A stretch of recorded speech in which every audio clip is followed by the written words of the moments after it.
배색의 모든 것에 대해서 알려드려 볼 거예요. 톤온톤은 동일 색상이나 유사한 색상을 사용하는 거니까 안정감 있고 편안해 보이고, 톤, 인톤은 뭐냐면요, 그냥 한 톤 안에서 이루어지는 배색을 말합니다. 그러니까 여러분 이제 용어 헷갈리지 않기 약속. 안녕, 컬러로 모든 것을 알려주는 예영이에요. 톤온톤, 톤인톤만큼이나 대중적으로 또 많이들 사용하시는 배색이 액센트 배색입니다. 액센트는 말 그대로 포인트가 되는 컬러를 넣어주는 배색을 말해요. 정말 많이 쓰는 배색 기법이죠. 제일 쉬운 건 목채색에 유채색 하나를 딱 끼워 넣는 거예요. 채도가 없는 이런 회색 옷을 입은 상태에서 핑크색, 유채색이 딱 들어가니까 굉장히 포인트로 좋게 예쁘게 작용을 하죠. 그리고 지금 이 셀린느 착장도 보시면 블랙, 화이트, 그 다음에 채도가 낮은 획기 도는 데님, 전체적으로 다 색감이 많이 없는데 블루 컬러가 팝하게 딱 들어가니까 이게 또 포인트로 되게 예뻐 보이고, 그 다음에 색깔이 있어도 채도가 낮은 색들 가운데 비비드 톤의 채도가 높은 색이 이렇게 딱 들어가면 아주 액센트로 잘 작용을 해요. 그 부분을 좀 집중시켜주는 그런 느낌? 뭔가 재미없는 배색에 재미를 더해주는 느낌. 액센트 배색은 메이크업에서도 여러분 이미 많이 하고 계셨을 거예요. 예를 들면 채도 높은 립을 딱 바르고 나머지 부분은 좀 힘을 빼는 거. 다 진하게 하면 너무 화장이 진해 보이거나 과해 보이니까 보통 이렇게 립에 포인트를 주면 눈이나 블러셔를 좀 힘을 빼는 경우가 많고, 반대로 눈에 힘을 주면 입술색을 약간 빼죠. 왜냐면 그렇게 해야 조화로우니까. 그래서 사실 액센트 배색의 핵심은요, 면적입니다. 여러분 이거 진짜 잘 생각해보세요. 액센트는 면적이 넓어지면 안 돼요. 예를 들어서 우리가 크리스마스 때 파티를 하기로 한 거예요, 친구들이랑. 근데 드레스 코드가 있대. 예를 들어서 빨간색이라고 된 거예요, 크리스마스니까. 내가 둘 중에 하나거든요. 빨간색을 주조색으로 쓸 것인지 아니면 포인트 컬러로 쓸 것인지를 먼저 정해야 돼요. 그래서 주조색으로 쓰기로 하면 이런 거죠. 빨간 원피스를 입어버린다든지 아니면 뭐 빨간 니트를 입어버린다든지, 이렇게 주되게 보이는 전체적으로 면적이 제일 넓게 보여지는 색을 빨간색으로 쓰는 거, 그런 방법도 있지만 지금 우리가 말한 것처럼 액센트로 쓰기로 하면 면적이 정말 중요해지는데, 만약에 내가 빨간색을 포인트로 쓰기로 했는데 블랙 원피스를 입었어. 근데 액센트를 빨강으로 줘야 되니까 빨간색에 구두를 신은 거예요. 그리고 빨간색 클러치를 딱 들었어. 여기까지는 괜찮죠. 여기까지는 딱 세련돼 보일 것 같아. 근데 만약에 여기서 면적을 더 늘려서 뭔가 빨강을 면적이 더 많아야 되지 않을까? 싶어서 빨간색 머리띠를 하고, 빨간색 립을 바르고, 빨간색 귀걸이를 하고, 빨간색 벨트를 하고, 빨간색 반지를 하고, 빨간색 네일을 하고, 이러면 어때요? 이 면적이 너무 많아질수록 과해요. 촌스러워요. 그래서 이 면적이 5%, 많아봤자 10%를 넘어가지 않도록 하는 게 핵심이에요. 포인트 컬러는 6, 7, 8% 내에서 왔다 갔다 하게 써주는 게 좋아요. 전체 면적에서. 그게 넘어가면 진짜 촌스러워집니다. 그래서 액센트 배색의 핵심은 면적.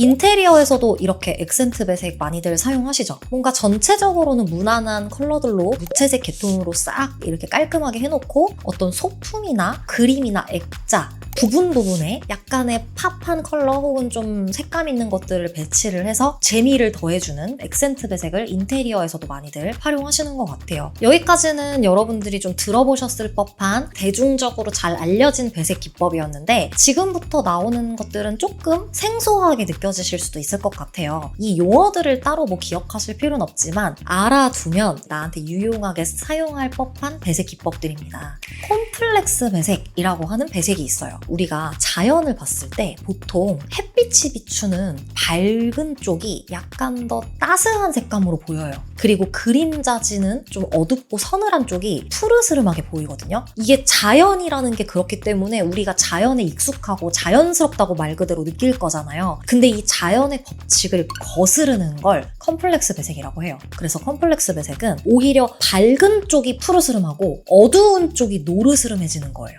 근데 요거를 가장 많이 활용한 화가가 빈센트 반 고흐.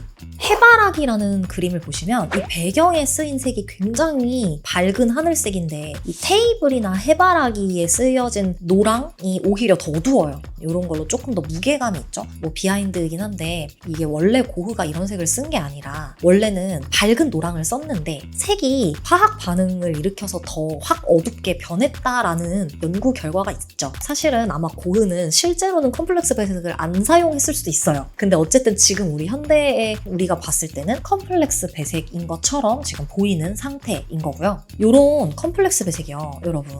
올해 2025년 FW 트렌드 배색입니다.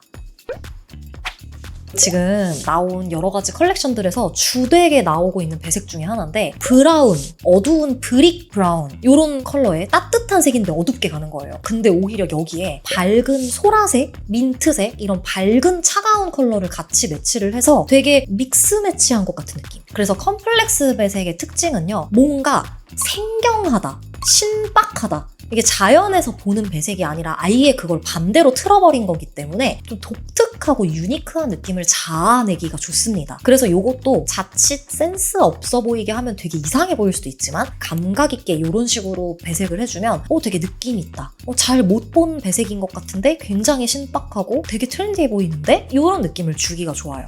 그리고 이 배색을 되게 잘 활용한 영화가 있어요. 제가 좀 좋아하는 영화인데요. 더 쉐이브 오브 워터라는 영화가 있는데 이게 저는 미적으로 너무 탁월해서 좋아하는 영화인데 전반적으로 물속에 있는 것 같은 느낌을 주기 위해서 컴플렉스 배색을 굉장히 잘 활용한 영화거든요. 그래서 보시면 밝은 부분이 파랗게 반짝반짝거리고 어두워지는 쪽이 더 따뜻해요. 영화 전반이 계속 그래요. 그래서 영화가 물이 나오든 나오지 않든 계속 물속에 있는 것 같은 느낌을 주는 거예요. 굉장히 미적으로 잘 활용한 예시라고 볼 수가 있겠습니다. 다음은 토널 배색입니다. 토널 배색은 뭐냐면 덜톤으로 이루어진 배색입니다. 토널 배색이 꼭 덜톤을 쓸 필요는 없어요. 약간 더 채도가 낮아도 되고 조금 더 어두워도 되는데 채도가 높지 않은 아주 차분한 색깔, 그리고 너무 밝거나 너무 어둡지 않은 약간 중명도에 해당하는 이런 컬러들로만 배색을 하는 거예요. 그러니까 느낌이 어떠냐면 고급스럽고 차분하고 부드러워요. 그래서 좀 럭셔리한 그런 무드를 주기에 좋고 또 요즘에 메이크업에서도 진짜 많이 쓰죠. 2025년을 관통하는 컬러 트렌드가 모카무스, 베이지, 브라운 이게 계속 이어지고 있거든요, 지금. 그래서 전체적으로 다 약간 채도가 높지 않고 고급스러운 확 다운시켜놓은 컬러에 굉장히 고급스러운 무드에 광택감만 주는 게 2025년 계속적인 메이크업 트렌드거든요. 근데 그거가 또 토널 배색이라고 보시면 됩니다. 다음은 그라데이션 배색. 말 그대로 뭔가 점진적으로 바뀌는 그라데이션을 이루는 배색을 그라데이션 배색이라고 합니다. 그래서 색상이 점점점 바뀌어도 빨주노초파나 뭐 이렇게 점진적으로 바뀌어도 그라데이션 배색이고 채도가 또 밝기가 점점 바뀌어도 다 그라데이션 배색이에요. 그리고 색상 명도 채도가 한꺼번에 다 바뀌어도 그라데이션 배색이에요. 그냥 점진적으로 바뀌기만 하면 돼요. 그래서 그라데이션 배색은 안정감이 있고 점차 바뀐 거기 때문에 보기에 좀 편안하거든요. 그래서 내가 어떤 색과 어떤 색을 좀 조화롭게 연결하고 싶을 때 등간격 맞게 딱딱딱 그 사이 색을 잘 끼워 넣어서 그라데이션만 만들어줘도 굉장히 좋은 배색이 될 수 있어요. 다음은 레피티션 배색, 반복 배색이라는 뜻이에요. 무늬 같은 데에 주로 많이 씁니다. 그냥 같은 색을 계속 반복하는 거니까 아무래도 패턴화하기가 굉장히 좋겠죠. 옷 무늬뿐만 아니라 타일, 벽지, 좀 반복적인 그런 요소를 사용을 해서 통일감을 주는 배색이라고 보시면 돼요. 다음은 세퍼레이션 배색, 분리 배색 이렇게 얘기를 하는데 비슷비슷한 컬러들이 있어서 좀 구분이 잘 안 될 때 그 사이에 무채색을 딱 껴넣어줘서 분간이 되게 만들어주는 거예요. 이거 여러분 은근히 일상생활에서 많이 쓰실걸요? 포스터 같은 데 많이 쓰거든요. 예를 들어서 포스터 배경색이 되게 노란색인데 글씨가 빨간색이야. 그러면 이게 다 채도가 높아버려서 멀리서 봤을 때 좀 정신사납고 요란할 수 있죠. 그러면 우리 뭐 해요? 글씨에 윤곽선 두르잖아. 검정색으로 이렇게 테두리 쳐놓으면 글씨가 갑자기 확 가독성이 생기면서 잘 보이게 되죠. 이런 세퍼레이션 배색을 정말 잘 활용한 화가 몬드리안. 여러분 이런 그림 보신 적 있으시죠? 모더니즘의 대표적인 화가라고 할 수 있는데 빨강, 노랑, 파랑 튀는 컬러들을 해놓고 검정색과 하얀색으로 이렇게 딱딱 칸을 쳐서 깔끔한 모던한 느낌을 줬던 거죠. 그래서 이런 거를 세퍼레이션 배색이라고 합니다. 이렇게 튀는 색들, 채도가 높은 색끼리 배색을 하는 걸 멀티 컬러 배색이라고도 합니다. 스포티한 환경에서 많이 써요. 등산 갈 때, 스키복 막 튀는 색으로 많이 입잖아요. 근데 그런 옷들이 왜 튀는 색으로 많이 나오는지 아세요?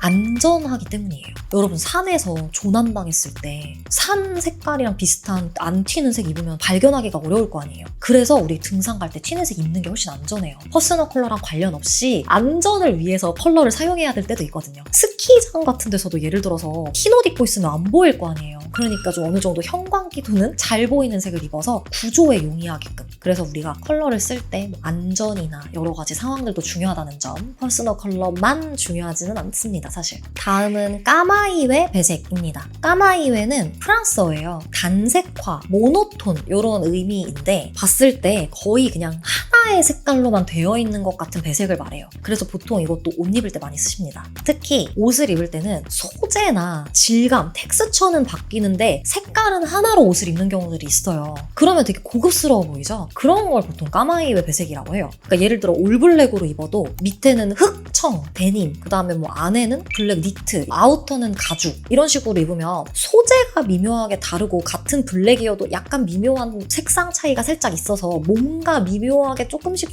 다른데 전체적으로는 그냥 블랙인 거야. 그래서 되게 통일감 있는 그런 걸 까마이웨 배색이라고 하고 은근히 인테리어나 패션에서 진짜 많이 쓰는 배색입니다. 그리고 비슷한 배색으로 포 까마이웨 배색이라는 게 있어요. 포는 이것도 불어로 가짜라는 뜻이에요. 그러니까 가짜 까마이웨 배색, 까마이웨 배색인 척하는 배색 이런 뜻인데 까마이웨 배색과 정말 비슷하지만 약간의 톤 차이나 색상 차이가 조금 더 있는 배색을 말해요. 그래서 까마이웨 배색은 거의 똑같은 색으로만 돼 있는 수준이라면 포까마이웨 배색은 은근히 조금씩 색이 다른 거야. 검정에 되게 어두운 먹색, 약간 블랙 같은 네이비 이런 식으로 미묘하게 조금씩 다른 색을 쓴 거지만 전체적으로 멀리서 봤을 때 마치 까마이웨 배색인 것처럼 비슷한 색들로만 되어 있네 라는 게 포까마이웨 배색입니다. 이것도 인테리어나 이런 데 많이 쓰지만 옷으로 하기에 조금 어려운 게 일부러 포까마이웨를 한 게 아니라 깔맞춤을 하려다 실패한 것처럼 보일 수도 있어요. 까마이웨보다 조금 더 고난이도 같은 느낌이 있죠. 지금까지는 다양한 배색 기법들을 쭉 소개시켜드렸는데 이제 노하우, 꿀팁을 좀 정리해드려 보겠습니다. 첫째, 비율을 지켜라. 어떤 색을 배색을 하는지도 중요하지만 비율이 정말 중요해요. 보통 배색의 주요한 색으로 사용되는 컬러를 주조색이라고 해요. 전체 면적의 한 70-80%를 차지하는 색. 주조색은 아무래도 전체를 딱 봤을 때 되게 넓은 면적으로 보이는 거기 때문에 전체적인 무드를 주조색이 결정한다고 생각을 해주시면 돼요. 그리고 주조색만큼이나 중요한 게 바로 포인트가 되는 색, 액센트 컬러. 한국어로는 강조색이라고 하는데 이 강조색은 액센트 배색 이야기할 때 말씀드린 것처럼 전체 면적의 5에서 많으면 10%까지. 그래서 조금 적은 면적을 사용하는 게 핵심이고요. 적은 면적으로도 전체 분위기에 포인트가 되거나 재미를 줄 수 있는 색이기 때문에 면적은 적지만 중요도는 주조색만큼이나 굉장히 중요합니다. 그리고 주조색과 강조색을 뺀 그 나머지 컬러를 보조색이라고 해요. 주조색이나 강조색만큼 중요도가 높지는 않지만 전체적인 코디 배색에서 연결다리를 놔주는 전체 분위기에 좀 보조를 해주는 말 그대로 그런 색이라고 보시면 좋을 것 같아요. 배색을 할 때 면적을 지켜주는 게 일단 굉장히 중요합니다. 다음은 색의 3가지 요소들 중에서 하나 정도는 통일감을 주는 게 좋다.